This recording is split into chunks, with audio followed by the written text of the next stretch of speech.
squad back home in Arizona was some of the best players there are, right? Mm-hmm. Obviously, Cody Bellinger is a buddy of yours, Cole Tucker, a buddy of yours. But who else really, I guess, poured into you as you were kind of coming up, whether that was in high school ball, even after in pro ball? Who would you say was the most influential in kind of that journey? Definitely, I had a coach, Micah Franklin. He's done a bunch in this game too. He made it to the big leagues. He's played in Japan, Korea, Caribbean Series, Mexico. I mean, he's been all over the map as a player. And after that, he's scouted. He's been a hitting coach in the minor leagues.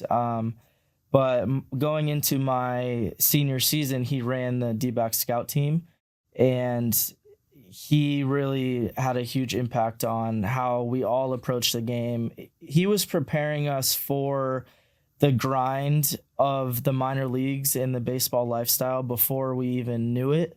And as I sit here now, older, I understand some of the method to his madness in preparing us for what we actually were going to have to go and do. You know, I feel like when you're in high school, you think it's all hunky-dory and I'm one of the best players out here. I'm going to get to pro ball. Everyone's going to love me. This is going to be a breeze, right? And he was big on preparing us for that, what to expect when things go bad, coaches you might disagree with, all of those things. So I owe a huge credit to him for kind of, you know, seeing that in all of us and guiding us, and kind of, I feel like I was almost, you know, like an apprentice, you know, to what this life would be even when we were in high school. Hold on. So give me an example, like something that he would do for you at that age that you really didn't know you were going to have to go through? There's a funny story. We were playing in, you know, these travel ball tournaments. You play at, you know, 10 a.m. maybe, then the next game's at 1, championship at 3 or whatever, right? So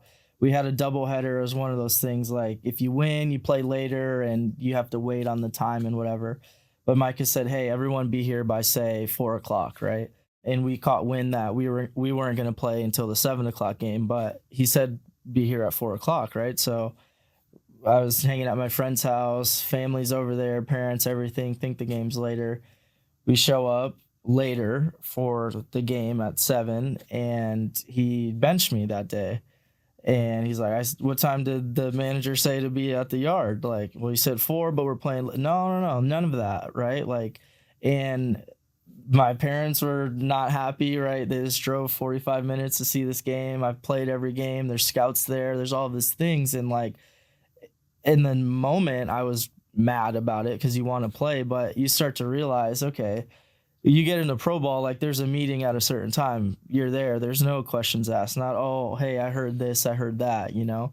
So just little things like that. I mean, he was so brutally honest with us, and he evaluated us as, you know, a scout, as people are going to see you once you turn pro, not just some high school kids that, you know, have a little opportunity, and we were never coddled. And he kind of hardened us for what it takes mentally to survive in this world of professional baseball. That's great.